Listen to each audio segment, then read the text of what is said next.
Hello friends, Geeta Shukla blog में आपका बहुत बहुत स्वागत है। तो आज है श्राद्ध की तिथि। आज के दिन ही हमारे ससुर जी का भी देहांत हुआ था और उससे पहले दादा ससुर, नाना ससुर, वो सभी आज के दिन ही स्वर्गवासी हुए थे। तो आज हमारे घर में श्राद्ध की तिथि है। आज है पितृपक्ष की अमावस्या, पितृ अमावस्या। सारी तैयारी हो चली है। ये देखिए पूजा की कुछ लगा दिया है पूजा का सामान, और पंडित जी हमारे आ रहे हैं और किचन की भी तैयारी साथ साथ चल रही है। चलिए आपको दिखाते हैं। पंडित जी आ गए और किचन में हमारी क्या क्या तैयारियाँ हो रही, पूजा कैसे होती है और कैसे कैसे हम सब विधि विधान को करते हैं। उधर पंडित जी आ गए थे, मैं उनको पूजा का सामान देकर आ गई। किचन में कचौड़ी की दाल फ्राई हो गई। पनीर देखिए कट करने के लिए रख लिया है। कढ़ाई चढ़ा दी है, पनीर फ्राई करूँगी हल्का हल्का सा। और इधर खीर के लिए दूध चढ़ा दिया बॉयल होने के लिए। तो ये हमारी दाल भून कर रख गई है और ये इधर दूध बॉयल हो गया है। ये चावल भिगो दिए हैं हमने, ये दूसरा चावल है, मतलब दो तरह के चावल भिगोए हैं। एक तो जो खीर पिंडे के लिए बननी है वो सूखी बनेगी, और दूसरी वाली जो हम गीली बनाते हैं अपने लोगों के खाने के लिए। तो कुकर में चढ़ा दिए पिंडे वाली खीर, जिससे पिंडे बनेंगे। तो उसमें बहुत कम मतलब पानी पड़ता है, सूखा चावल जैसा बनता है, ताकि वो हाथ से पिंडे उनके बना सकें। तो चावल डाल दिया, चीनी डाल दिया है, दूध डाल दिया है। और इधर पनीर मैं फ्राई कर रही हूँ, बहुत हल्की हल्की सी फ्राई कर लूँगी, ताकि कच्चे का भी टेस्ट ना रहे और बहुत ज़्यादा फ्राई होकर सिकुड़ भी ना जाए पनीर। वैसे तो आप फ्राई कर लेते हैं डीप, तो गर्म पानी में डाल दीजिए अगर पनीर को, ये एक ख़ास ट्रिक है, तो पनीर सॉफ्ट हो जाती है उसी तरह। अब चीनी डाल दे रही हूँ कुकर में। अभी मैंने दूध और चावल डाल दिया था और अब चीनी डालकर चला दे रही हूँ, मिक्स कर दे रही हूँ। और उसके बाद फिर लगा दूँगी कुकर का ढक्कन, और 2 से 3 सीटी में जैसे चावल पकता है ना, वैसे ही खीर पक जाएगी। और निकाल लिए हैं पान के पत्ते।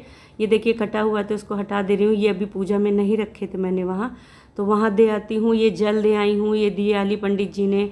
बाकी भी पूजा का जो सामान, जैसे ऊन है, धूप बत्ती है, पीले फूल भगवान की पूजा के लिए हैं, सफ़ेद फूल पितरों की पूजा के लिए हैं। वो छोटी पीली शीशी में गंगा जल है, पान ला दिए हैं और जल रख दिया है उनको देने के लिए, जो पितरों को दिया जाता है। और इसमें देखिए एक में जौ है, एक में काला तिल है, एक में चावल है, ये 35 हैं।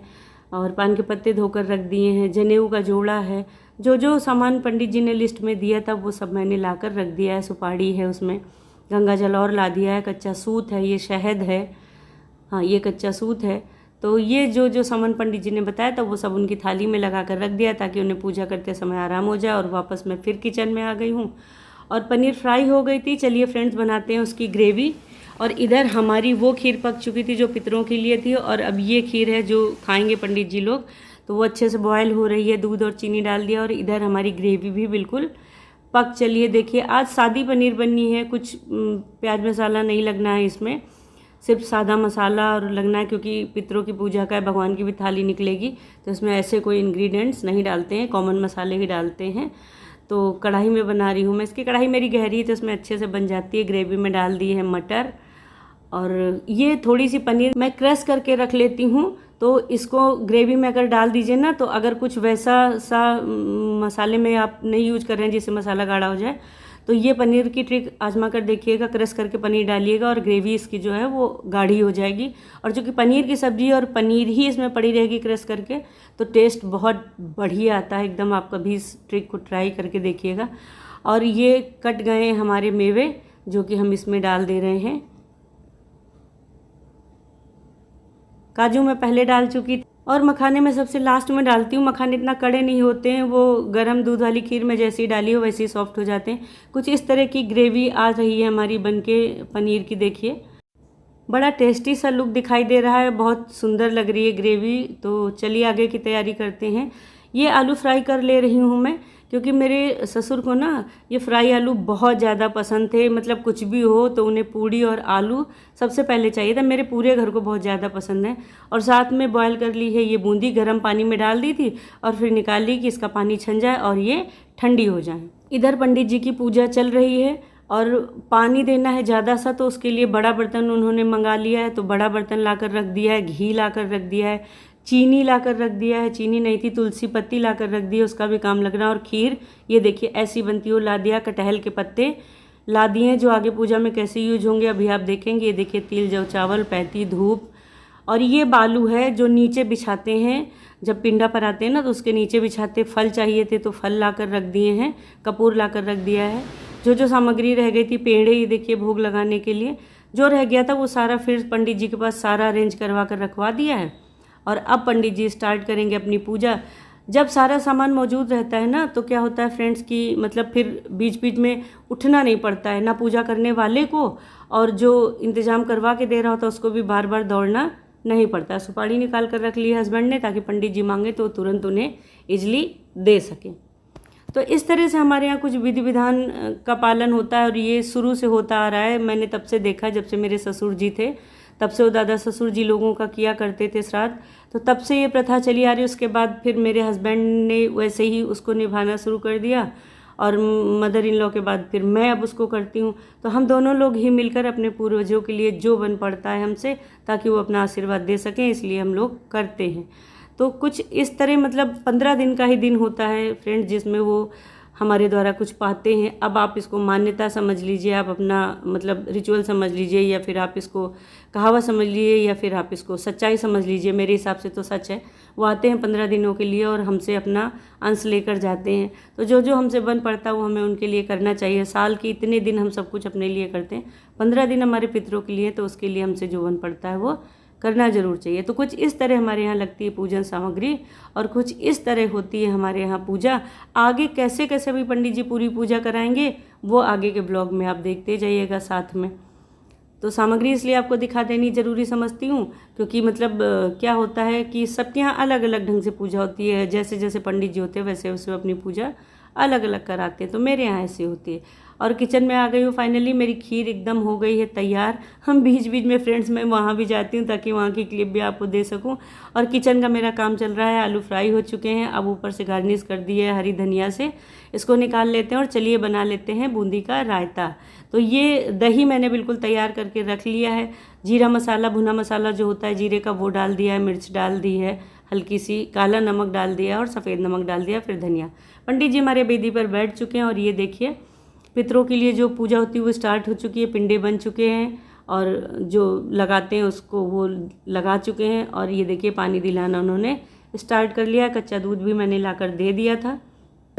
आसन पहले जहाँ बैठो अपने आसन को पवित्र करो। ओम आसनियाम पवित्रतो आदस्यानम पुटो यदानादस्येना ओम जलम तदीयम चहा। अब सबकी शासन को करिए। गंगा जमुना सरस्वती गोदावरी कावेरी नर्मदा तीरे व्याप्तां सा आसनियाम पवित्रतो यतो भवन्त देवो नामस्याम। उधर चल रही है पंडित जी की पूजा और इधर मैंने थोड़ी सी भिंडियाँ भी छौंक दी हैं क्योंकि मेरे ससुर को भिंडी की सब्ज़ी बहुत ज़्यादा पसंद थी। कचौड़ी की दाल भुन गई, ये रायता तैयार हो गया है। देखिए इधर हो गए हैं हमारे फ्राई आलू और ये बन गई है पनीर की सब्ज़ी। वाह क्या बढ़िया कलर आया है और बहुत टेस्टी दिख रही है। साथ में बन गई हमारी खीर और ये कचौड़ी की दाल भुनकर रेडी है। ये लगा लिया था आटा कचौड़ी का और पूड़ी का, दोनों का।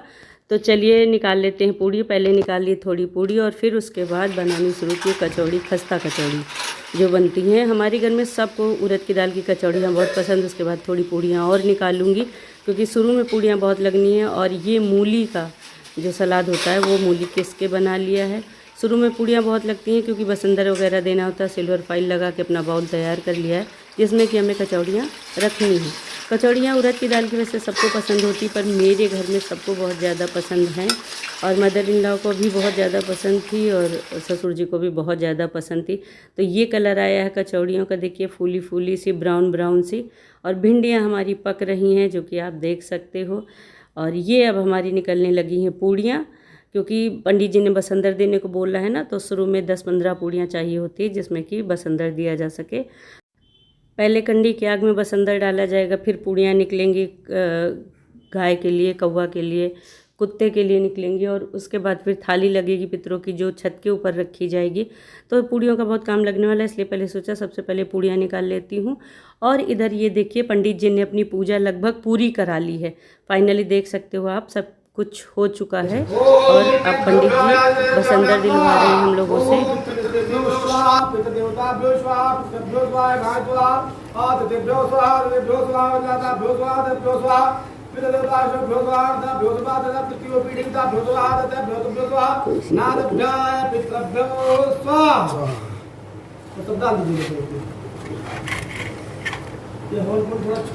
ये देखिए 3 भाग पूड़ियाँ लग चुकी हैं। एक भाग गाय का है, एक कौवों का है और एक कुत्ते का है, जो कि सबके भाग लगा दिए गए हैं। और अब लग चुकी है पितरों की थाली, जो कि रखी जाएगी छत के ऊपर। जो पूर्वज होंगे वो अपना भाग आकर ग्रहण करेंगे। तो ये उनकी थाली लगा दी है मैंने। और अब पंडित जी बैठ गए हैं खाने के लिए। जो पंडित जी साथ में आए थे, पूजा कराने वाले पंडित जी साथ में लेकर आते हैं पंडित जी को। वो पंडित जी अपना भोजन ग्रहण कर रहे हैं। फ्रेंड्स, हो चुकी है पूजा समाप्त। पंडित जी भोजन कर चुके हैं, मान्य भी खा चुके हैं, गैया को भी उसका अंश मिल चुका है। ऊपर थाली कौवों की भी जा चुकी है और कुत्ते की थाली भी जा चुकी है और पूर्वजों की भी निकल चुकी है। मतलब सारा प्रोसीजर पूरा हो चुका है और अब फाइनली है विसर्जन की बारी। तो जो पिंडदान होता है, पिंडे वगैरह बनते, वो गैया जी आ गई थी उसी समय, तो उन्होंने खा लिया और बाकी अब ये सब समेट कर तालाब में विसर्जन हो जाएगा। तो कुछ इस तरह से बनता है हमारे यहाँ पितृ विसर्जन होता है। पितृअमावस्या जो होती है वो लास्ट में इस तरह पितरों का विसर्जन किया जाता है। आपके यहाँ कैसे किया जाता है प्लीज़ कमेंट सेक्शन में ज़रूर बताना। तो दोस्तों, ये था पितृ विसर्जन ब्लॉग। कुछ ऐसे होती है हमारे यहाँ पितृ विसर्जन की पूजा और ये सब विधि विधान फॉलो होते हैं। पंडित जी आते हैं और ये सब खाने में बनता है। खाने का क्या है, देखिए आप बहुत कुछ बना सकते हैं, जो जो आपके पूर्वजों को पसंद हो, जो हमारे पुरखे थे उनको जो पसंद था, जो वो खाते थे, वो आप जितना भी बना लीजिए ना पूर्वजों के लिए श्रद्धा से, वो कम ही होता है। तो इस तरह कुछ मना हमारा पितृ विसर्जन। और हालत देखिए क्या हो रखी है। और दौड़ते दौड़ते ना हालत ख़राब हो जाती है। आज के दिन एक पैर किचन में रहता है, एक पैर पंडित जी के पास रहता है, ये ले आओ वो ले आओ, ये करो वो करो, तो हालत ख़राब हो जाती है। तो किसी भी रीजन पर ब्लॉग पसंद आया है आपको तो लाइक ज़रूर कीजिएगा, लाइक ज़रूर कीजिएगा। बहुत मेहनत लगती है ब्लॉग बनाने में। और शेयर ज़रूर कीजिएगा। इतना सारा काम करते रहो और दौड़ दौड़ के उठा के बीच में कैमरा ले लेके भागना, कंसंट्रेट करना काम पर या कैमरे पर, बहुत बड़ी बात होती है। तो लाइक ज़रूर कीजिए, शेयर ज़रूर कीजिए और कमेंट्स करके ज़रूर बताइए कि आप सब लोगों के यहाँ कैसे मनाया जाता है पितृ विसर्जन। और हाँ, चैनल पर नए आए हैं तो चैनल को सब्सक्राइब ज़रूर कर लीजिएगा, कमेंट्स ज़रूर करिएगा। तो मिलते हैं अगले ब्लॉग में।